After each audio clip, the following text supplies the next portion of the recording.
Confession time. I feel I need to get this off my chest. Here's the deal. Ever since my choking phobia has gotten lower, to the point where, I still fear it sometimes, choking. For the most part, though, it's like,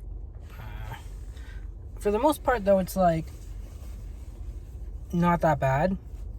Like, I just ate, I've still got some food, Like, I do sometimes have these, I don't know how to explain it, I just had this sensation of, like, I don't know.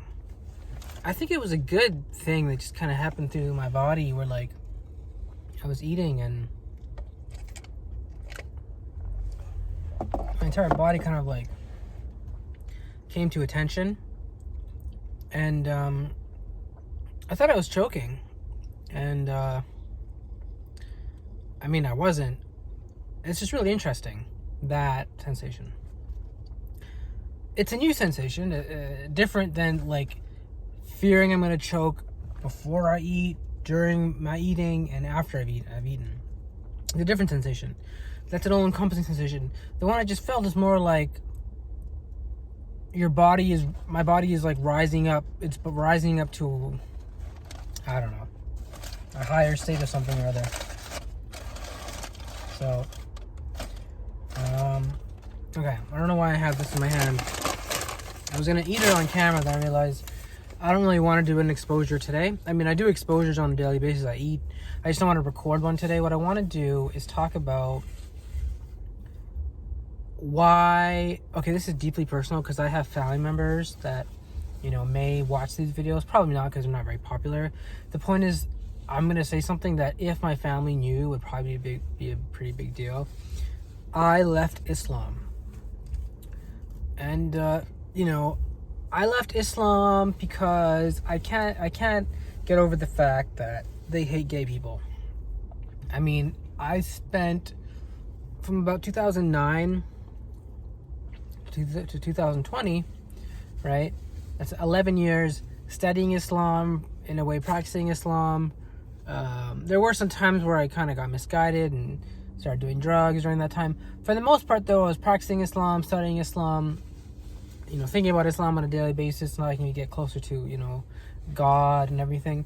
And, when I stumbled upon this whole idea of homosexuality in Islam, at first I thought, it's not that big of a deal. And then people said it's wrong. Other people said, it's okay as long as you don't kind of do the actual act of anal sex. Other people said just a whole bunch of different things that are really hard to they would say things like, you can lie about it. In terms of if someone asks you, do you want to get married to somebody, you would just be like, no, I'm too focused on my studies. And it's just, after 11 years of soul searching, and recently with the making of these videos the past year, really, what I've been doing is I've been thinking about, how closely Islam is tied to my choking phobia. Let me explain. I had a panic attack thinking I was choking to death on food, and then I converted to Islam. I was thinking about Islam during this time of my anxiety and depression in 2009, 2008, and I had my choking phobia. It was full-blown at this time. It started around 2007, right? So around 2007, 2008, I think late 2006, early 2009, I was thinking about, choking phobia and also Islam. Because before that, I wasn't Muslim. I was born to a Muslim family. My parents were Muslim. They're born Muslim, and their parents were born Muslim, and their parents were born Muslim. Generations upon generations. I did not identify as a Muslim. Culturally, sure, I would go to the mosque and stuff whenever we had the holidays. I'm sure a lot of Christians would go to church and celebrate Christmas. Though really believing in it or accepting it, no, I wasn't Muslim. I was agnostic. I believed in agnosticism at first. Well, at first I actually believed in atheism, and then I kind of had some spiritual experiences happen to me where I experienced things like a light it's hard to explain. A bunch of random things kind of happened in my life where I just thought to myself, no, there's got to be some higher power out there. I don't necessarily believe in, the strong atheism that there's no deity. I started to believe that there is at least the possibility of a deity, though it's impossible to actually prove it. I did this while, in high school. I was talking to a lot of my friends, one of my friends about this, and he was an agnostic, and I thought, yeah, it really makes a lot of sense. Why bust your head against the wall trying to figure out this problem when it's unsolvable. It's unexplainable. To explain to someone logically, formally that God exists you can't. You just can't. I don't believe you can. You can have all these arguments for God and against God. At the end of the day, they're not going to convince me either way. So that's where I was during the time of my choking phobia of 2008. And then I had a panic attack where I was basically thought I was choking. I was watching a TV show. My parents were divorced, yada yada, and I thought I was choking. And previously to this, I was studying Islam, just like I was studying other old religions like Christianity and Judaism. Christianity, it just didn't give me the spark it really felt like I thought it would, like when I was exposed to it in high school about like Jesus, he's so cool. It don't know, it wasn't simpatica. It just didn't seem right to me. Like Judaism was like, I was really against Judaism because I've heard one of the first things I heard about Judaism is that they don't really encourage conversion. So I thought, if you guys don't even want me, why should I even try? And other things about Israel. And I know not all Jews are, I'm not anti-Semitic. I'm anti-Zionist. I don't like certain aspects of the Israeli military. I have nothing wrong. Jews, there are many Jews who are against Israel. Okay? And people get this really, really twisted that, if you hate Israel, you're an anti-Semite. No, it's not true. I don't hate Israel necessarily. I believe in Israel's right to exist. What I have a problem with is certain aspects of the IDF, the Israeli Defense Forces, or the Israeli army, their actions, and also the huge dependence Israel has on America in terms of like the Israeli foreign lobby, right? There's nothing that's necessarily wrong with having a dependence on America. America is pretty good. What I mean is that how much the Israeli lobby controls politicians, that even the most left-wing politicians have trouble saying bad things against Israel. Why is that? And that's a whole other topic about, the Palestinians and the Israelis. What I'm saying is that's why Judaism, I didn't really, to me it was like, I just didn't feel right. I came to Islam and I was thinking about the Abrahamic religions. I wasn't really big into paganism or witchcraft or Satanism. I just wasn't one of those kids. My ex-girlfriend in grade 6 was a witch. Other than that, though, I wasn't really big into like the witchcraft, Satanism, paganism. I haven't really studied it, and I don't really believe it's anything more than just self-serving. In my opinion, I think it's self-serving. All of that paganism, witchcraft stuff, hedonism, like hedonistic tendencies. It's all hedonistic tendencies. There's not much in the way of discipline and kind of like spiritual enlightenment, which is the way I'm trying to go. Perhaps I'm totally off base and totally wrong. It also isn't very popular in our society, so I don't know. So yeah, I came to Islam and thought, okay, what's Islam about? And I thought, it makes a lot of sense. One God, one prophet, the book, yada, yada, yada. And as I got more into it, I was like, yeah, I want to, convert. I didn't necessarily do it though yet, because I said to myself during this time, I was depressed. I said to myself, look, if I'm going to do something major, I'm going to give myself at least 3 days before I do it. This was during the time where I was buying a lot of computers and selling them for no reason whatsoever. I'd buy a gaming computer for $5,000 and then sell it. I don't know why. I think it was just a way of coping with the fact that I broke up with my boyfriend, if that makes any sense. So that's what happened, and I wasn't really big into, as I said, Islam and all of that. So what happened was, I'm sorry, not Islam, wasn't very big into hold on, oh my god, this is so bad. wasn't really big into, how do I explain it? Religions and whatnot. So eventually I thought to myself, okay, I gotta pick one religion, right? I gotta pick something. So eventually I thought to myself, what's the best religion to pick? And I said to myself, I gotta give myself 3 days to kind of chew it over, to like mull it over. This is during my choking phobia, because I said to myself, I've been buying and selling too many computers. And if I'm buying and selling too many computers, I definitely need to stop doing that and perhaps try to figure out, why am I being so hasty in my decisions? Like now thinking back about it, makes me think like it's probably a hasty generalization. Thinking back about it, it's a hasty generalization where I'm making, I'm being too quick to like judge. I'm being too quick to I'm being too quick to like make decisions without thinking them through. Like, who buys a $5,000 computer and then sells it? I mean, that's an investment you want to keep for at least a couple years. So after repeatedly selling computers, I thought to myself, okay, no more of these stupid decisions. I need to make a decision like give me at least 3 days. So it was around, I think, the first day or second day, I forget. I was eating, I had a panic attack, and I thought I was choking. So immediately I went to the bathroom, and then I felt a bit calm. I felt calm, I felt a little calm. And, sorry, I was just throwing something out. I felt a bit calm, a bit, at peace. So I immediately converted. And the way you convert is, if you say this thing called the Shahada. So I converted by, saying these words in Arabic, and now I'm a believer. Thing is, it happened simultaneously with my panic attack. So I didn't really get a time to separate my panic attack and my choking phobia from my Islam, right? That's the whole point of this long-winded post.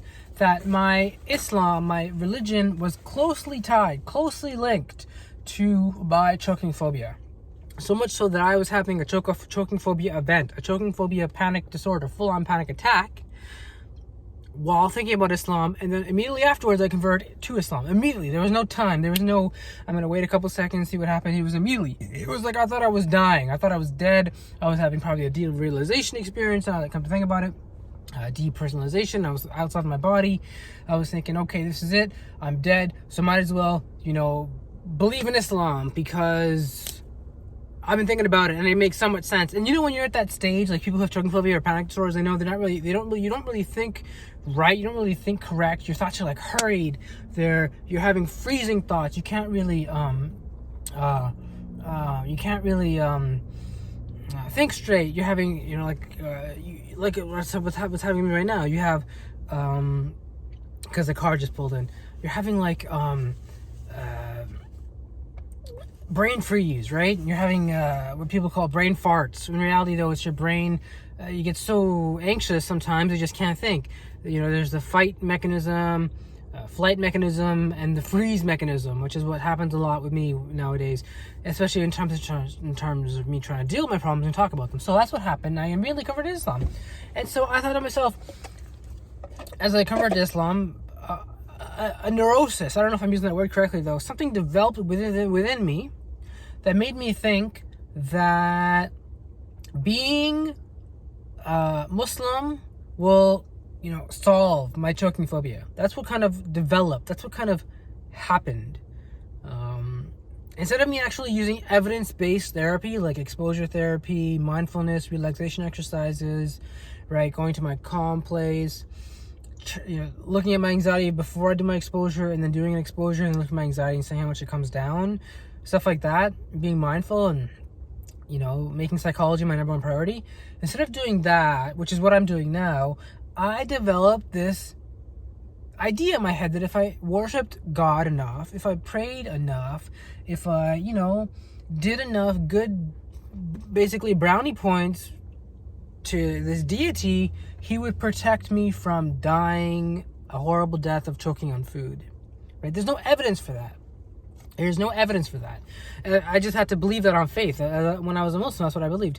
And that's why I never fully felt comfortable, for example, eating in the presence of others when I was a Muslim, or, eating in the company of like, even at mosques and stuff. I had a bit of hesitancy eating.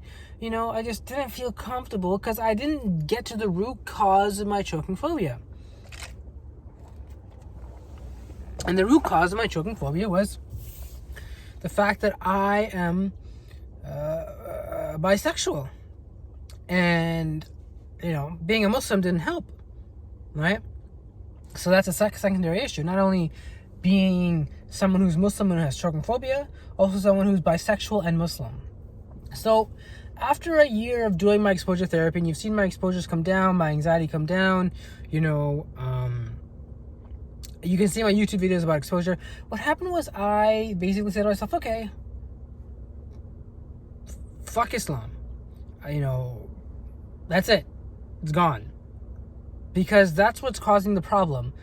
Islam and my bisexuality, and this is no offense to any Muslims, Islam and my bisexuality, and Islam and my choking phobia. So if you take Islam out, what's left? Choking phobia and bisexuality, right? And if you can instead be a person who's bisexual and has choking phobia, then they can deal with the choking phobia, right? Maybe that doesn't make any sense. Make a lot of sense. What does make sense to me, though, is that, I hope I made this without belaboring the point too much, is when you develop a neurosis when you're Muslim, that, if you just pray enough and exercise the demons enough out of you, that somehow the choking will go away. You got to realize that's not how it works. The choking isn't going to go away. The feeling of choking isn't going to go away unless you become mindful. It has nothing to do with your faith. You can be a Satanist, and as long as you're mindful, your choking phobia will be under control. You can be a Muslim and you're not mindful at all, and your choking phobia will be horrible. It has nothing to do with how good of a Muslim you are or how bad of a Muslim you are. It has to do with how mindful you are when you eat, how you breathe, stuff of that nature, right? And so you guys know what mindfulness looks like, right? Like mindful to eat mindfully and to, be mindful yeah. So I don't want to belabor that point. So that's why I left Islam, because it doesn't make sense to me to be a bisexual Muslim. Islam has zero room for gay people. It took me 11 years to figure this out, guys. And I still see people on Reddit who say things like, oh, I can somehow reconcile my homosexuality with my Islam by, wearing the hijab and praying and really feeling awe in front of God. No. God hates gay people in Islam. He hates them. He wants them to stop doing what they're doing. He wants them to hide what they're doing. He wants them to lie to people who want to set them up on arranged marriages with people of the opposite sex. He does not like same-sex attraction. This is something I've realized. I've talked to my mom about this, and he had to go through a lot of mental gymnastics, at least from my point of view, now that I come to think of it, that when I gave him a hadith that said, the Prophet said that in terms of the act of homosexuality, kill the doer and the receiver. I told him that hadith, which is a recorded saying of the Prophet, which is recorded in history as a hadith. He's like, no, we don't. He's like, basically, that's a weak hadith. We don't really take it. We don't give it a lot of evidence. We don't, take it, just disregard it. Basically, he's like, don't worry about that, whatever the Prophet just said, because, Islam is against taking life. And I was like, well, at the time it sounded all right. When you come out of that whole state of like being around someone who thinks they know what they're talking about, this is besides the whole mental stigma of having mental illness, just thinking about it by yourself, you think to yourself, no, that doesn't make sense. He did say that. And you guys are now trying to be modern and progressive and trying to say, oh no, it's okay. That's mental gymnastics, man. Come on. He said it and now we're like, oh, it's okay. He just, you can't just take some of your Islam out like that. If you're going to be part of a belief system, believe in all of it, okay? The good and the bad. Don't just, cover up the bad by saying, oh, we're modern, and he didn't say that because, it's wrong to take life. Well, if it's wrong to take life, why did the Prophet say that? You know what I mean? Did he contradict the Quran? Of course not. And then they get, no, of course not. The Prophet cannot contradict the Quran. So then, how do you explain the Hadith? We just call it weak. What do you mean you just call it weak? What do you, like, for me, I don't want to become an Islamophobe. I'm simply saying, what do you mean you call it weak? How does someone who's Muslim, who's reading the hadith, is expected to feel when they don't know it's weak, when they don't know how to feel about that, and they're just told it's weak after 11 years of struggling? It's just like, feels to me like it's an afterthought, like whatever. Because we've been told it's still whatever the prophet says is the verbatim word of God. Like even the hadiths are considered the word of God, right? They're considered holy. They're considered not necessarily the word of God. They're not considered the word of God. They're considered inspired speech, right? They're inspired by God. So how can we, be like, oh, he didn't mean to say that. So that being said, that's why I left Islam, because I was like, I can't deal with the sexism. I can't deal with the misogyny. There's a misogyny there, and that's in the culture, especially of, Pakistani Indian culture. There's a misogyny. Like, if you have a penis, you can get away with a lot more than if you don't. I'm talking more about Islam. The culture is, I wasn't very big fan of the culture anyway. It's just that when you become a Muslim, your culture becomes amalgamated into whatever culture your culture has already formed with Islam. And so you got to kind of separate that out as well. And so yeah, I just left. I was like, I didn't tell anybody. It was Ramadan. I just stopped believing. I had a feeling in the beginning of Ramadan that I was just not going to be a Muslim for the rest of Ramadan, and that's what happened. And it's been about 2 months, 2.5 months, I don't know. And I haven't really told anybody. And I'm kind of scared posting this video, although I know most people don't really watch these videos. It's kind of a confessional at the same time. Anyway, that does watch this. I'm not ashamed to say I'm not a Muslim. It's just not something I want to tell my family. I don't think I'm ready to tell them. And I don't really think they watch these videos. So I think I'm in the clear. Yeah, though I'm not, though. I don't identify with Islam anymore, because as much as it's a great religion, it has great tenets about charity and fasting and loving God, loving your neighbor, and, being peaceful. And, even to a certain extent, the warlike aspects of it are misunderstood. It's more of like a martial spirit, and all these great ideas are great. They're great ideas to think about and talk about and philosophize about and implement. It's just when you get to the whole LGBTQ2S movement, there's no room for that in them at all. It goes from throwing them off buildings and killing them to on the milder side, just saying hide your religion and don't tell anybody and hope it goes away. Pray the gay away. Which is absolutely ridiculous. That's conversion therapy, basically, Yeah, come to think about it, that's conversion therapy. Where you believe that you can just pray the gay away. That's what I believe for a long period of time. And that's banned. Not only is that banned where I live in Ontario, that's banned in so many places. Even Israel, I think, is considering banning that. And they have a huge, large Muslim population in their territories. So, I think I'll wrap it up here. I don't have much else to say. I'm not an Islamophobe, but it's not okay to be an Islamophobe. There's nothing wrong with Islam, per se. The problem is Islam doesn't accept gays. So if you want to be a part of Islam and be accepted by Muslims, don't be gay. Seriously, Islam, they should say that when they're trying to recruit people, that we only want straight people. Like, be honest. You guys don't want gay people in your religion. You really don't. You don't understand them. You don't want to talk about them. They're like this maligned group of people. You just don't want to. You can't believe God created them. So be honest. You guys don't want gay people in your religion. Hopefully that's not hate speech. It's the truth. Islam does not like gay people. So doesn't very many sects of Christianity and Judaism, and I've heard even Buddhism. It's all a conservative kind of wing of the party. Like I've heard now people say, oh, we kind of accepted. Really, in terms of scholarly opinion, there's zero scholarly opinion about it being accepted. Zero. Which is odd considering in history, it has been accepted a lot more, homosexuality. It was accepted, and there's even like a lot of homoerotic texts in like the medieval period of Islam and the early period of Islam about homosexuality and about, imams liking it and pleasuring themselves with sticks and stuff of that nature. And I don't know if Muslims of that time. And back in the day, the people, even the common people of that time would be considered imams in this time. because they're so pious.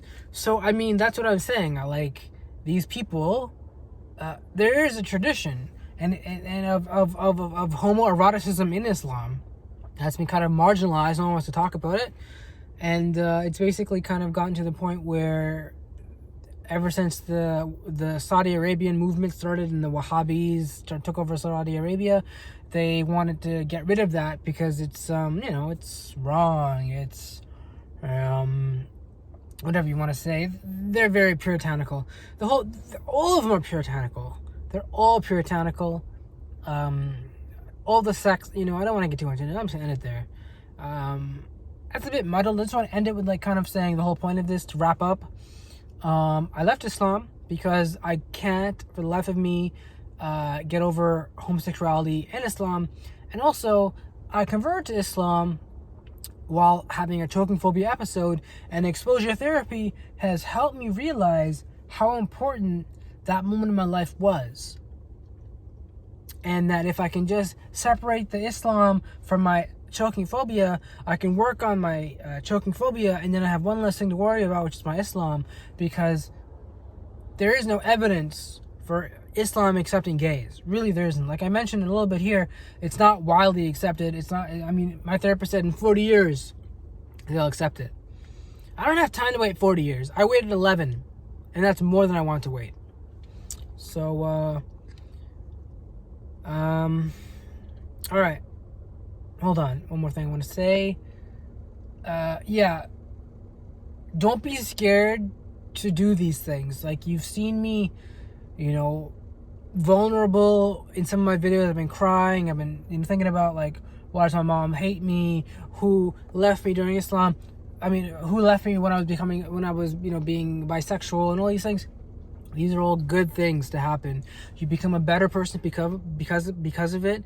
You become more mindful, you become more aware of who you are, and you become stronger. You become a stronger person. You don't need these belief systems if they're not fully kind of like okay with who you are, right? If you're gay and Islam is against gays, don't be that. If you have choking phobia and you believe somehow you can just pray it away, you're going to be deluded. You're always going to still feel uncomfortable, even in the middle of a mosque, right? And it's just, I would think things like, oh, it's the jinns. Like, we believe, like Muslims believe in jinns. It's like they're like demons. It's just Islam version. We believe that, demons, and some are good, some are bad, whatever. The point is, we believe that's what I believe. They were causing my choking phobia. They were causing my homosexuality. That's why I highly, highly recommend evidence-based therapy. The evidence is that if you do something you fear over and over and over again, you'll feel better, and the fear of it will diminish. The evidence is not that if you believe in a magical deity, that somehow, right, magically your pain's going to get better. It's just not how it works. So I hope I've been clear, and I'm agnostic now, because that's what I was, as I said in the beginning of this video. Before I was Muslim, I was agnostic. That's what makes more sense to me. Once I've stopped being so Muslim because of my, my panic attack that happened when I converted, I realized what made more sense to me was agnosticism. Because agnosticism has no problem with gay people at all, right? Agnosticism isn't really a religion. You don't go to the Church of Agnosticism. It's more of a philosophical position. And it has nothing really to do with homosexuality. So I feel a lot freer saying this. I feel a lot better saying this. And I hope you guys enjoyed this video. Remember, guys, stay with it. And P.S., I don't know if I'm going to make a video Tuesday. More than likely I am. This is just kind of a confessional I want to say. Remember, guys, stay with it.